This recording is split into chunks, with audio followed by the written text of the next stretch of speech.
ناظرین اکرام، اب آپ کے سامنے فقہی مسائل بیان کریں گے مفتی عبد المحمود صاحب قاسمی دامت برکاتہم۔ السلام علیکم ورحمۃ اللہ وبرکاتہ۔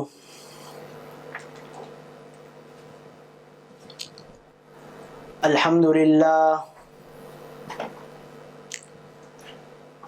للہ وکفا وسلام علی عباده الذین اصطفى، اما بعد فاعوذ باللہ من الشیطان الرجیم، بسم اللہ الرحمن الرحیم۔ انما یعمر مساجد اللہ من آمن باللہ والیوم الآخر وأقام الصلاة وآتى الزكاة ولم يخش إلا الله فعسى أولئك أن يكونوا من المهتدين۔ صدق الله مولانا العظيم۔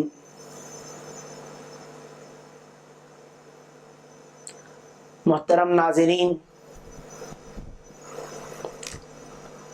آج کے اس پروگرام اور نشست میں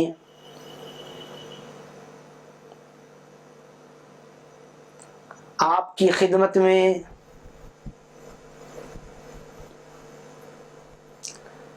مسجد کی تولیت اور اسی طریقے سے مسجد کو وقف کرنے سے متعلق کچھ احکام اور مسائل پیش کریں گے۔ پہلی بات تو یہ ہے، جو بندہ مسجد کے لیے جو زمین یا کوئی اور چیز وقف کرتا ہے تو وہ زمین اور وہ چیز وقف کرنے والے کی ملکیت سے نکل جاتی ہے۔ جیسے ہی اس نے وقف کر دیا تو اس کی ملکیت سے وہ خارج ہو گئی۔ چنانچہ اگر کسی بندے نے مسجد کے لیے کوئی زمین وقف کر دی تو بعض فقہا نے یہ شرط لگائی ہے کہ اس کا راستہ اگر اس نے الگ کر دیا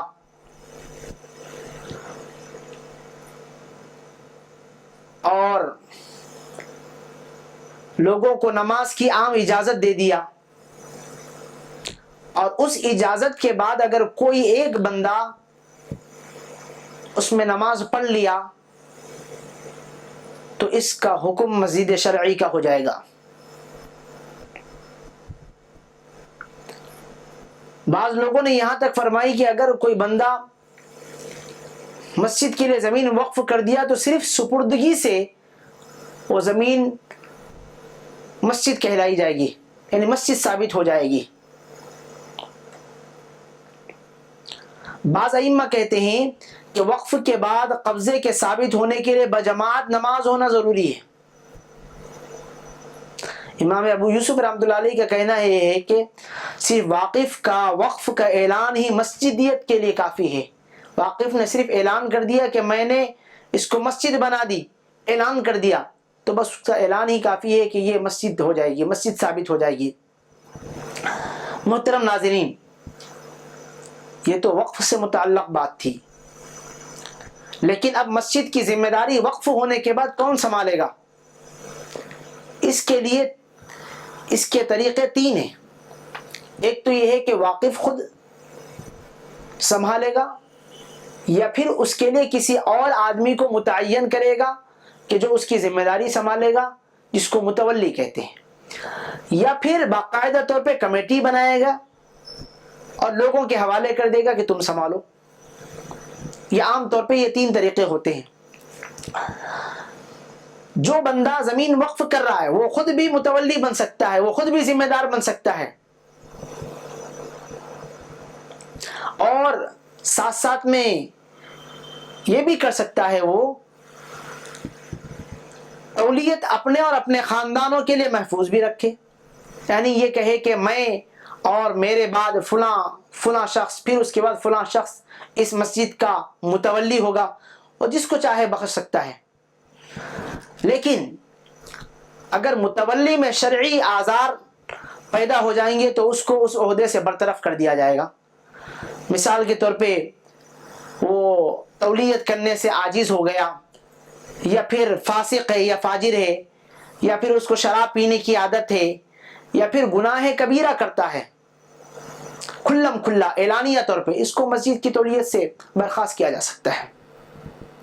یا پھر کوئی متولی ایسا ہے جو مسجد کے اندر خیانت کر رہا ہے، تو آج کے دور میں لوگوں کو، محلے کے لوگوں کو مل کر یہ قدم اٹھانے کی اجازت ہے کہ وہ متولی کو برخاست کریں، لیکن خامخواہی اپنی انا کی بنیاد پر یا پھر اپنے ذاتی مقصد کی بنیاد پر کسی متولی کو برخاست نہیں کیا جا سکتا۔ ہاں البتہ متولی کے اندر کوئی شرعی آزار پائے جا رہے ہیں، کوئی نقص پایا جا رہا ہے، یا پھر اس سے کوئی ایسا جرم سرزد ہو رہا ہے جس کی وجہ سے اس کو برخاست کیا جا سکتا ہے۔ اگر واقف نے یہ شرط لگائی کہ یہ میں مسجد اللہ کے لیے وقف کر رہا ہوں، یہ زمین اللہ کے لیے ہے، یعنی اللہ کے گھر کے لیے ہے، اور اس کا متولی میرے خاندان کی اولاد رہے گی، کوئی بھی ہو، تو دیکھا جائے گا کہ خاندان سے کھلی ہوئی خیانت جب تک ثابت نہ ہو جائے یا کھلا ہوا کوئی جرم ثابت نہ ہو جائے، شرعی باقاعدہ طور پہ کوئی اس کو ہٹا نہیں سکتے ہیں، کوئی ان کو ہٹا نہیں سکتے ہیں۔ اسی طریقے سے متولی کے انتخاب کا حق کس کو ہے؟ کون انتخاب کرے گا؟ فقہائے کرام نے فرمایا کہ متولی کے انتخاب کا حق واقف کو ہے، یعنی جو زمین وقف کر رہا اس کو اختیار ہے کہ متولی وہ جس کو چاہے بنائے، چاہے اپنے خاندان کے لوگوں کو، یا خود متولی بن سکتا ہے یا کسی اور کو، جس کو چاہے بنا سکتا ہے۔ اور آج کے زمانے میں اگر اس نے اپنا اختیار استعمال نہیں کیا ہے تو لوگوں کو اختیار ہے، محلے کے لوگوں کو، کہ سب مل کر اپنا اختیار استعمال کریں۔ اسی طریقے سے اگر متولی جس کو واقف نے مسجد کا متولی بنایا ہے، اس کے اندر کوئی ایسی خیانت پائی جا رہی ہے جو قابل گرفت ہے، تو اس کو پبلک برخاست کر سکتی ہے، محلے کے لوگ اس کو برخاست کر سکتے ہیں۔ یہ تو متولی بنانے کا اختیار واقف کو ہے، لیکن متولی کے اندر اوصاف کیا ہونا چاہیے؟ عام طور پہ ہر آدمی کی خواہش ہوتی ہے کہ میں فلاں مسجد کا متولی بن جاؤں، یا فلاں مسجد کا صدر بن جاؤں، یا مسجد کا کوئی عہدہ مل جائے، لیکن مسجد کے متولی بننے کے لیے، مسجد کا صدر یا کوئی ذمہ دار بننے کے لیے اس کے اندر کچھ اچھے اوصاف بھی ہونا چاہیے۔ ایسا یوں ہی ہر کس و ناکس مسجد کا متولی نہیں بن سکتا ہے، ہر کس و ناکس مسجد کا صدر نہیں بن سکتا ہے۔ اس کے اندر امانت داری ہونا چاہیے کہ وہ امانت دار ہو، پاس و لحاظ رکھتا ہو، یعنی واقف نے جس مقصد کے لیے زمین کو وقف کیا ہے اس کا لحاظ رکھتا ہو، اور ساتھ ساتھ میں معتمد ہو، یعنی اس کے اوپر اعتماد کیا جا سکتا ہو کہ لوگ کوئی چیز لا کر مسجد کے حوالے کر رہے ہیں تو وہ باقاعدہ طور پہ اعتماد کے ساتھ اس کو رکھتا ہے، ان چیزوں کو استعمال کرتا ہے۔ ساتھ ساتھ میں اس کے اندر دیانت داری بھی ہونا چاہیے۔ بے دیانت داری کو مسجد کا متولی نہیں بنا سکتے ہیں، مسجد کا صدر نہیں بنا سکتے ہیں کہ فلاں آدمی بڑا محلے کا دادا ہے، فلاں ذمہ دار ہے، اس کو مسجد کا صدر بنا دے، نہیں، بلکہ دیانت دار ہونا چاہیے اور متقی ہونا چاہیے۔ اور اسی طریقے سے خیانت کرنے والے کو، چور کو، حد سے زیادہ اسراف کرنے والے کو، اور اسی طریقے سے کسی اور شخص کو جس کے اندر شرعی آزار پائے جا رہے ہیں، اس کو متولی نہیں بنا سکتے ہیں، لیکن ساتھ ساتھ میں وہ عاقل و بالغ بھی ہو۔ البتہ اس کا لحاظ نہیں ہے کہ وہ آنکھ والا ہے یا بے آنکھ والا ہے، یعنی بینا ہے، اندھا ہے، مرد ہے یا عورت ہے، کیونکہ اندھا بھی مسجد کا متولی بن سکتا ہے، اور عورت بھی مسجد کی متولی بن سکتی ہے، ذمہ دار بن سکتی ہے مسجد کی شرعی اعتبار سے۔ لیکن ہمارے اس علاقوں میں عام طور پہ اس کا رجحان نہیں ہے، اور اس سے فتنے کا اندیشہ ہے، لہٰذا جہاں تک ہو سکے اس سے بچنا چاہیے۔ اسی طریقے سے متولی کو اختیار ہے کہ وہ جس کو چاہے واقف کو اختیار ہے کہ وہ جس کو چاہے متولی بنا لے، خوشی سے جس کو چاہے متولی بنا سکتا ہے. لیکن متولی کے فرائض کیا ہے؟ اس کے فرائض یہ ہے کہ وہ جو اختیارات اور جو محدود چیزیں ہیں انہی کو وہ استعمال کر سکتا ہے. ایسا نہیں ہے کہ کوئی مسجد کا متولی بن گیا تو اس کے لیے ہر چیز کے اختیار ہے، اس کے لیے کوئی حد نہیں ہے، ایسی بات نہیں ہے، بلکہ اس کے لیے اختیارات ہے اور اس کے لیے کچھ حدود ہیں. ان اختیارات کی رعایت رکھنا اس کے لیے از حد ضروری ہے، اور ان شریعتوں کا پاس و لحاظ کرنا اس کے لیے ضروری ہے.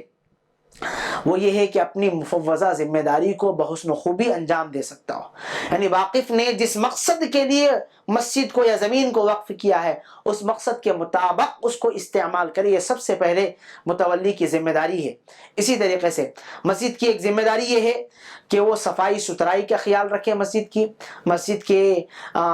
کو گندا ہونے نہ دے بلکہ مسجد کی صفائی ستھرائی کا، اور اسی طریقے سے مسجد کے اندر کوڑا کرکٹ نہ ہو، مسجد کے اندر گندگی نہ ہو، یہ سب کا لحاظ رکھنا مسجد کے متولی کی ذمہ داری ہے. اسی طریقے سے مسجد کے متولی کی ذمہ داری ہے کہ جو مال آیا ہے یعنی جو چندہ آیا ہے اس کو باقاعدہ طور پہ اپنے پاس بطور امانت کے رکھیں، یعنی اس میں من چاہے استعمال نہ کرے، اسراف نہ کریں. اسراف کرے گا تو یہ ضامن کہلائے گا. اور کوئی بندہ جس کو چاہے یعنی متولی ہوتے ہوئے جس کو چاہے جتنا چاہے خرچ نہیں دے سکتا ہے، بلکہ جو متعین مقدار ہے وہ متعین مقدار کام کرنے والوں کو دے. اور اسی طریقے سے زائد جو آمدنی ہو وہ زائد آمدنی کو اپنے پاس بچا کر رکھے، یہ متولی کی ذمہ داری ہے. اسی طریقے سے متولی نے اپنا کوئی مال ضرورت کے وقت میں مسجد میں استعمال کیا، جیسے مثال کے طور پہ گھر کی جو ایک سیڑھی رکھی ہوئی تھی یا گھر کی کوئی کرسی تھی، ضرورت کے موقع پر مسجد میں لایا اور استعمال کرا، تو اب متولی کو اجازت ہے کہ وہ سیڑھی اور وہ کرسی پھر گھر کو واپس لا سکتا ہے. اسی طریقے سے متولی آمدنی سے مسجد کے ضروری کاموں میں خرچ کر سکتا ہے. ضروری کام سے مراد یہ ہے کہ چٹائی کا استعمال کرنا ہے، جائے نماز کا استعمال کرنا ہے، امام یا مؤذن اور خادمین کے لیے معاوضے کا انتظام کرنا ہے، یہ مسجد کی آمدنی سے استعمال کر سکتا ہے. لیکن فضول خرچ نہ کرے، اسراف نہ کرے. اگر اسراف کرے گا تو ضامن ہوگا. ہاں البتہ اپنے جیب سے کوئی چیز خرچ کرا تو اس کا کوئی ذمہ دار نہیں ہوگا، لیکن جو باقاعدہ طور پہ چندہ شدہ مال ہے اس کو اپنا من چاہے استعمال نہیں کر سکتا ہے، بلکہ جہاں جہاں حدود ہے وہیں استعمال کر سکتا ہے. اسی طریقے سے بہت سارے لوگ جس نے مسجد کی زمین کو وقف کیا ہے، اب وقف کرنے کے بعد اس کا ایک لمبا عرصہ گزر گیا، اس کے بعد ایک متولی بنا، پھر دوسرا متولی، لیکن متولی کو معلوم نہیں ہے کہ مسجد کے وقف کرنے والے نے کیا کیا شرائط رکھی ہے، تو اب کون سی بات کا لحاظ رکھے گا؟ اس لیے کہ پہلی بات تو یہ چاہیے کہ متولی واقف نے جس احکام کی رعایت کرتے ہوئے مسجد کے لیے یا کسی اور چیز کو وقف کیا ہے تو اسی کا پاس و لحاظ رکھنا متولی کے لیے ضروری ہے. لیکن وہ جو احکامات اس نے دیے ہیں اور جو شرائط دی ہے وقف کرنے والے نے وہ شرائط نہیں ہے، تو اب کیا کرے گا متولی؟ اس لیے کہ اس سے پہلے والا واقف تو مر چکا ہے اور اس سے پہلے والا متولی وہ ہے نہیں. تو اب ایسے متولی کو چاہیے کہ اپنے پیش رو جو متولی ہے اس نے جو طریقہ اپنایا ہے اس طریقے کے مطابق یہ بھی نہج اپنائیں مسجد کے لیے. وہی یعنی عام طور پہ زمین وقف کرنے والے کا منشا عام طور پہ یہی ہوتا ہے کہ مسجد کی دیکھ بھال ہو، مسجد کا خیال رکھا جائے، اس میں نمازیں ہو، یہ ہوتا ہے عام طور پہ. لہذا اسی کا لحاظ رکھنا چاہیے جو عام طور پہ واقف کا ہوتا ہے. اسی طریقے سے آج کل عام طور پہ متولی موجودہ دور کے جو پائے جا رہے ہیں وہ یہ سمجھتے ہیں کہ واقف نے ہم کو ذمہ داری دی ہے تو گویا کہ ہم من چاہے اختیارات استعمال کریں گے. یہ بالکل یہ طور پہ غلط بات ہے اور ناجائز بات ہے کہ واقف نے کسی کو کسی مسجد کا متولی بنا دیا اور متولی یہ سمجھ رہا ہے کہ میں من چاہے اختیارات استعمال کروں گا اور من چاہے اس کے اندر تبدیلیاں لاؤں گا. ایسی بات نہیں ہوگی، بلکہ واقف نے جو شرائط بتائے ہیں انہی شرائط کے مطابق اس کو انجام دینا پڑے گا. اور مسجد کے مال میں قطر بود، اسی طریقے سے مسجد کی صفائی کا اور مسجد میں اسراف نہیں ہونا چاہیے. عام طور پہ بہت زیادہ بجلی استعمال کرے ہیں، پنکھے بہت زیادہ لگا دیے ہیں، اسی طریقے سے لائٹ اتنی لگا دیے ہیں جو ضرورت نہیں ہے. اسی طریقے سے عام مخصوص موقع پر مسجد کو سجایا جاتا ہے، یہ بھی ضرورت میں داخل نہیں ہے. یہ سب گویا کہ متولی اس کا خائن ہوگا، ذمہ دار اس کا خائن ہوگا، اس کا جواب دہ ہوگا. تو محترم ناظرین، عام طور پہ متولی کے لیے جو شرائط ہے، تولیت کے لیے جو شرائط ہے، وہ یہی شرائط ہے کہ وہ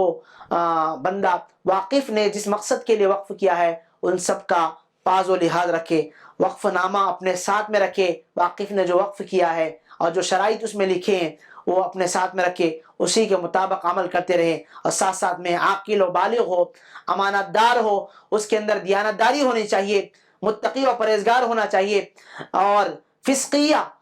گناہ کرنے والا نہیں ہونا چاہیے، بلکہ جہاں تک ہو سکے نیک آدمی کو مسجد کا متولی بنانا چاہیے. آج کل کے دور میں صدر بھی ایسے آدمی کو بنانا چاہیے، یا مسجد کا ذمہ دار بھی ایسے آدمی کو بنانا چاہیے جس کے اندر دینداری ہو، امانت داری ہو، اور جس کے اندر صرف سیاسی اثر و رسوخ ہے، کوئی دینداری نہیں ہے، کوئی کچھ نہیں ہے، صرف پیسہ ہے اور سیاسی اثر و رسوخ ہے. لوگ ان کو مسجد کا صدر یا مسجد کا ذمہ دار بناتے ہیں. بالکل یہ طور پہ یہ غلط بات ہے. جو خود نماز کے لیے نہیں آتا ہے اس کو نماز پڑھنے والوں کے لیے جو تکلیفیں ہو رہی وہ کیا پاس و لحاظ رکھے گا. لہذا ایسے آدمی کو مسجد کا متولی بنانا چاہیے جو خود بھی نماز کا اہتمام کر رہا ہو، دیانت دار ہو، امانت دار ہو، متقی ہو، عاقل و بالغ ہو. اسی طریقے سے مسجد کے متولی کی ذمہ داری ہے کہ وہ اس بات کا لحاظ بھی رکھے کہ مسجد میں وضو خانے کی کب کب ضرورت پڑتی ہے، کتنے وضو خانے بنانا چاہیے، کتنے استنجا خانے بنانا چاہیے، کتنے جانماز ہونا چاہیے، اور کہاں پر کون سی چیز ہونا چاہیے، آج کے دور میں کتنے میک کا نظم کیسا ہونا چاہیے. یہ سب مسجد کے متولی کی ذمہ داری ہے. اگر کوئی متولی غفلت برتے گا تو وہ قیامت کے دن قابل مؤاخذہ ہوگا، یعنی اللہ جل شانہ اس سے سوال کریں گے کہ اس نے گویا کہ واقف نے مسجد کو جس زمین کو جس مقصد کے تحت وقف کیا ہے اس میں گویا کہ غفلت برتنے کی وجہ سے قیامت کے دن وہ قابل مؤاخذہ ہوا. لہٰذا وہ اس بات کا ہمیشہ لحاظ رکھنا چاہیے کہ مجھے بھی کل کے دن مرنا ہے، مجھے بھی حساب و کتاب دینا ہے. لہٰذا ہر چیز میں امانت داری کے ساتھ، دیانت داری کے ساتھ، پیسوں میں قطر بوت نہ کرتے ہوئے، خیانت نہ کرتے ہوئے، دھوکے بازی سے کام نہ لیتے ہوئے، امانت داری کے ساتھ مسجد کے تعاون کو، مسجد کی چیزوں کو متولی امانت کے ساتھ اس کو رکھیں، یا مسجد کے ذمہ داران ہیں اس کو امانت کے ساتھ رکھنا چاہیے. محترم ناظرین، یہ تو مسجد کی تولیت سے متعلق کچھ مسائل تھے. ہم آپ کی خدمت میں کچھ سوال ہے جو سوالات کے جوابات آپ کی خدمت میں پیش کرتے ہیں. ایک صاحب نے سوال کیا کہ ایک بندہ فاسق ہے اور غیر پابند شرع ہے تو کیا اس کو مسجد کا متولی بنا سکتے ہیں یا نہیں؟ محترم ناظرین، ایک بات یاد رکھ لیے، مسجد شعائر اسلامی میں سے ہے. جو آدمی اسلامی شعائر کا محافظ یا شریعت کا پابند ہو، جس کے دل میں خوف خدا ہو اور محبت الہی جس کے دل میں جاگزی ہو، ایسے ہی آدمی کو مسجد کا متولی بنانا چاہیے. اور جو فاسق و فاجر ہے اور شراب پینے والا، سود خور، خیانت کرنے والا، ایسے آدمی کو مسجد کا متولی نہیں بنانا چاہیے، کیونکہ اللہ جل شانہ نے قرآن مجید میں فرمایا انما یعمر مساجد اللہ من آمن باللہ والیوم الآخر واقام الصلاة وآت الزکاة ولم یخش الا اللہ فعسى اولئک ان یکونوا من المہتدین. یعنی مسجد کا ذمہ دار، مسجد کی تعمیر وہی کر سکتا ہے جو نماز کو قائم کر رہا ہو، زکوٰۃ ادا کر رہا ہو، صرف اللہ سے ڈر رہا ہو. یہ سب چیزیں اس کے اندر پائی جا رہی ہے تو وہی آدمی مسجد کی تعمیر کر سکتا ہے، مسجد کا متولی بن سکتا ہے. لیکن جس کے اندر خوف خدا نہیں ہے، جس کے اندر اللہ کا ڈر نہیں ہے، وہ مسجد کا متولی نہیں بن سکتا ہے. لہٰذا کبھی بھی ایسے آدمی کو مسجد کا متولی نہیں بنانا چاہیے جو فاسق و فاجر ہو. چنانچہ فتاوی ابن تیمیہ میں ہے کہ نیک، دیندار، پرہیزگار متولی ملنے کے باوجود فاسق، غیر پابند شرع کو متولی بنانا درست نہیں ہے. ہاں البتہ کوئی سخت مجبوری ہے، کوئی پابند شرع نہیں مل رہا ہے، ایسا تو نہیں ہوتا ہے، کوئی نہ کوئی پابند شرع ہوتا ہے، لیکن کوئی ایسا علاقہ ہے جو کوئی پابند شرع نہیں مل رہا، ایسی مجبوری کی صورت میں فتاوی ابن تیمیہ سے یہ بات معلوم ہوتی ہے کہ غیر پابند شرع کو بسخت مجبوری بنا سکتے ہیں. چنانچہ عام طور پہ اس بات کا لحاظ رکھنا چاہیے. حدیث شریف میں ہے کہ جو آدمی کسی جماعت میں کسی اہم کام کی ذمہ داری کسی ایسے شخص کے لیے حوالے کرے جبکہ جماعت میں ایسا آدمی موجود ہو جو اس سے زیادہ خداوند تعالیٰ کی رضامندی چاہنے والا اور خدا کے احکام کی زیادہ پابندی کرنے والا ہو، تو منتخب کرنے والے نے خدا کی خیانت کی ہے اور اس کے رسول صلی اللہ علیہ وسلم کی خیانت کی ہے اور تمام مسلمانوں کی خیانت کی ہے۔ یعنی باوجود یہ کہ اچھے آدمی ملنے کے خائن آدمی کو اس نے ذمہ دار بنایا ہے، تو بنانے والا گویا کہ خائن ہوگا۔ اللہ کے ساتھ خیانت کی، رسول کے ساتھ خیانت کی، مسلمانوں کے ساتھ خیانت کی۔ عام طور پہ مسجد کا صدر ایسے لوگوں کو بناتے ہیں جو سیاسی آدمی ہوتا ہے، گرچہ وہ فاسق و فاجر ہوتا ہے، گنہگار ہوتا ہے، پابند شرع نہیں ہوتا ہے، لیکن لوگ باوجود ان کو ووٹ ڈال کر اور اسی طریقے سے ان کو اپنا مسجد کا صدر بناتے ہیں۔ جو لوگ بھی ان کا ساتھ دے رہے ہیں یہ سب اللہ کے ساتھ خیانت کر رہے ہیں اور اللہ کے رسول کے ساتھ خیانت کر رہے ہیں اور عام مسلمانوں کے ساتھ خیانت کر رہے ہیں۔ چنانچہ در مختار میں اور شامی وغیرہ میں ایک بات لکھی ہوئی ہے کہ جب متولی میں شرعی آزار اور قباحتیں پائے جائیں تو ایسے متولی کو اس عہدے سے برخاست کر دینا چاہیے، چہ جائے کہ ایسے آدمی کو جس کے اندر یہ آزار پائے جا رہے ہیں اس کو مسجد کا متولی بنایا جائے۔ لہٰذا اس بات کی ضرور لحاظ رکھنا چاہیے کہ مسجد کا متولی یا مسجد کا ذمہ دار نیک آدمی کو بنائیں۔ اسی طریقے سے محترم ناظرین ایک اور مسئلہ ہے، مسئلہ یہ ہے کہ بے نمازی کا متولی ہونا، گرچہ دیندار ہے لیکن نمازیں نہیں پڑھتا ہے، تو ایسے آدمی کو مسجد کا متولی بنا سکتے ہیں یا نہیں؟ متولی کی اصل خدمت انتظام اور اہتمام مسجد ہے، اس میں ماہر ہونا ضروری ہے، لیکن چونکہ متولی کو امین اور دیانتدار ہونا بھی لازم ہے، اور جو شخص تاریک فرائض ہے وہ فاسق ہوتا ہے، اور فاسق آدمی مسجد کا متولی نہیں بن سکتا ہے، گویا کہ اس نے فرض نماز کو چھوڑ رہا ہے تو گویا کہ مسجد کا متولی نہیں بن سکتا ہے۔ لہٰذا ہر آدمی کو چاہیے کہ جب کبھی بھی مسجد کے اراکین کو منتخب کر رہے ہیں وہ اس بات کا ضرور لحاظ رکھے کیا آیا وہ نمازی ہے یا نہیں ہے، نماز کا پاس و لحاظ کر رہا ہے بھی نہیں، یعنی نماز جیسے اہم فریضے کو انجام دے رہا ہے کہ نہیں۔ محترم ناظرین اسی طریقے سے ایک اور مسئلہ ہے کہ متولی کو عزل کرنے کے یعنی متولی کو معزول کرنے کے اسباب کیا ہے۔ وہ متولی کو معزول کرنے کے اسباب بہت سارے ہیں، ان میں سے وہ بات ہے کہ شرعی امور کا پابند نہیں ہے تو اس کو متولی کو مسجد کی کمیٹی کے مسجد کے لوگ یعنی محلے والے ایسے متولی کو ایسے صدر کو معزول کر سکتے ہیں۔ یا اسی طریقے سے جو متولی واقف کے شروط کی رعایت نہیں رکھ رہا ہے ایسے متولی کو بھی مسجد کی صدارت سے یا مسجد کی تولیت سے معزول کر سکتے ہیں، یعنی واقف کے منشے کی رعایت نہیں کر رہا ہے یا پھر شریعت کا پابند نہیں ہے تو ایسے آدمی کو بھی مسجد کی متولی یعنی تولیت سے، اور کوئی مسجد کا صدر یا مسجد کی کمیٹی کا کوئی ممبر ہے اس کو برخاست کیا جا سکتا ہے۔ محترم ناظرین مسجد کی تولیت سے متعلق اور مسائل ہے اور کچھ باتیں ہیں، انشاءاللہ ہم اس کو اگلے پروگرام اور اگلی نشست میں آپ کی خدمت میں پیش کریں گے۔ محترم ناظرین تھی جو تولیت سے متعلق اور صدارت سے متعلق۔ عام طور پہ تولیت کے لیے اور صدارت کے لیے علاقوں میں مار پیٹ ہوتی ہے، انتشار ہوتا ہے، اختلاف ہوتا ہے، جہاں تک ہو سکے ان سب چیزوں سے بچنا چاہیے کیونکہ مسجد اللہ کا گھر ہے، اس میں تولیت اور صدارت کے لیے بھی اپنے آپ کو قابل سمجھتے ہوئے کوئی اگر پیش کرتا ہے تو گویا کہ اللہ کی مدد اسے شامل حال نہیں ہوتی ہے، لیکن اگر لوگ اس کو متولی بنا رہے ہیں یا واقف اس کو متولی بنا رہا ہے یا پھر کوئی محلے کے لوگ اس کو صدر بنا رہے ہیں تو گویا کہ اس کے ساتھ اللہ کی مدد شامل حال رہتی ہے، لیکن خود اپنے آپ کو صدارت کے لیے پیش نہیں کرنا چاہیے، جہاں تک ہو سکے اس سے بچنا چاہیے۔ دعا کرے اللہ جل شانہ ہم سب کو ہر بری چیز سے بچنے کی توفیق عطا فرمائیں، آمین۔ وآخر دعوانا ان الحمد للہ رب العالمین۔ سبحان اللہ سبحان اللہ سبحان اللہ سبحان اللہ سبحان اللہ سبحان اللہ سبحان اللہ سبحان اللہ ہے اس کے ثنا کا عرض و سما سبحان اللہ سبحان اللہ سبحان اللہ سبحان اللہ سبحان اللہ سبحان اللہ پڑھتا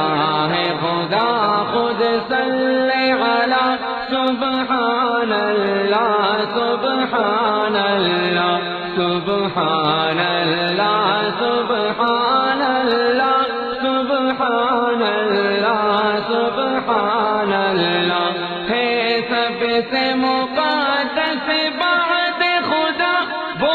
رحمت عالم کیا کہنا وہ رحمت عالم کیا کہنا وہ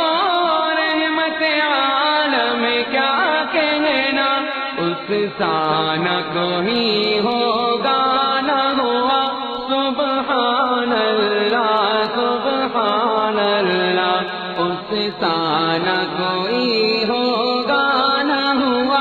سبحان اللہ سبحان اللہ خالق نے کہا ہے حفظ اسے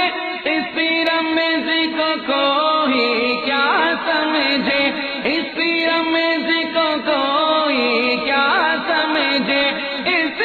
رمز کو کوئی کیا سمجھے بے مثل ہے وہ محبوب خدا سبحان اللہ سبحان اللہ بے مثل ہے وہ محبوب خدا سبحان اللہ سبحان اللہ سبحان اللہ سبحان اللہ سبحان اللہ سبحان اللہ یہ شمس و قمر یہ برگ و شجر کیا حور و ملائک جن و بشر کیا حور و ملائک جن و بشر پڑھتے ہیں سبھی اس کا کلمہ سبحان اللہ سبحان اللہ پڑھتے ہیں سبھی اس کا کلمہ سبحان اللہ سبحان اللہ وہ مظہر نور خدا ٹھہرا لولا کلمہ خود حق نے کہا لولا کلمہ خود حق نے کہا لولا کلمہ خود حق نے کہا ہے روز ازل سے نور سے کا سبحان اللہ سبحان اللہ ہے روز ازل سے نور سے کا سبحان اللہ سبحان اللہ سبحان اللہ سبحان اللہ سبحان اللہ سبحان اللہ ہے اس کے ثنا کا عرض و سما سبحان اللہ سبحان اللہ پڑھتا ہے خدا خود صلی علی سبحان اللہ سبحان